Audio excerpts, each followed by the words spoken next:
ഭർത്തൃവീട്ടിലെ മാനസികവും ശാരീരികവുമായ പീഡനങ്ങളെ തുടർന്നാണ് ഹൈക്കോടതി അഭിഭാഷകയായ ജിസ്മോൾ പിഞ്ചു കുഞ്ഞുങ്ങളുമായി മീനച്ചിലാറ്റിൽ ചാടി ജീവനൊടുക്കിയതെന്ന് പിതാവടക്കം പോലീസിൽ മൊഴി നൽകിയതാണ്. പിതാവും സഹോദരങ്ങളുമാണ് ഈ ഭർത്തൃവീട്ടിൽ നേരിട്ട ദുരനുഭവങ്ങൾ വിവരിച്ചുകൊണ്ട് വിശദമായ മൊഴി നൽകിയിരിക്കുന്നത്. പോലീസിൽ മൊഴി നൽകിയിരുന്നു. പോലീസിൽ ഇന്നലെ ജിസ്മോളുടെ പിതാവും സഹോദരനും സഹോദരിയും രാവിലെ 10:20 മുതൽ 7 മണി വരെ ഏറ്റുമാനൂർ പോലീസ് സ്റ്റേഷനിൽ പോയി കൃത്യമായ മൊഴി രേഖപ്പെടുത്തിയിട്ടുണ്ട്. അതിനുശേഷം പോലീസ് ഈ വിഷയത്തിൽ എന്ത് നടപടി സ്വീകരിച്ചു എന്നുള്ള കാര്യത്തിൽ ഞങ്ങൾക്ക് ഇപ്പോൾ സംശയമുണ്ട്. പോലീസ് ആർക്കൊപ്പമാണ്, ഇരകൾക്കൊപ്പമാണോ അതോ പ്രതികൾക്കൊപ്പമാണോ എന്നുള്ള കാര്യത്തിൽ ഞങ്ങൾക്ക് സംശയമുണ്ട്. കാരണം ഇപ്പോൾ പോലീസ് പ്രതികൾക്കൊപ്പമാണ്.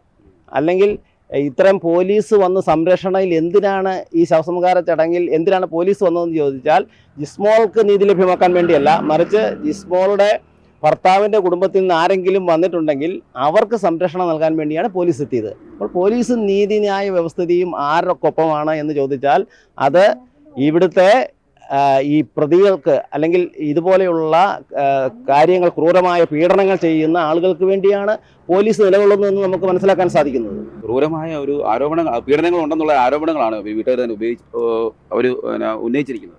തീർച്ചയായിട്ടും, കാരണം ക്രൂരമായ പീഡനം നടന്നിട്ടില്ലെങ്കിൽ ഈ കുട്ടി ഇങ്ങനെ ചെയ്യില്ല. ഞങ്ങൾ മുമ്പും സൂചിപ്പിച്ചതാണ്. കാരണം ഇത്തരം അതായത് ഈ ഞായറാഴ്ചയും തിങ്കളാഴ്ചയും വിഷു കഴിഞ്ഞുള്ള ഈ ഞായർ തിങ്കൾ ദിവസങ്ങളിൽ ആ വീട്ടിൽ നടന്ന ക്രൂരമായ പീഡനമാണ്. അത് എന്താണെന്ന് കണ്ടുപിടിക്കേണ്ടത് പോലീസാണ്. പോലീസിന് നിഷ്പ്രയാസം കണ്ടുപിടിക്കാം. കാരണം അവിടുത്തെ വീട്ടിലെ ജോലിക്കാരിയുണ്ട്. ആ ജോലിക്കാരി പലരോടും പറഞ്ഞിട്ടുണ്ട് ഇതൊക്കെ.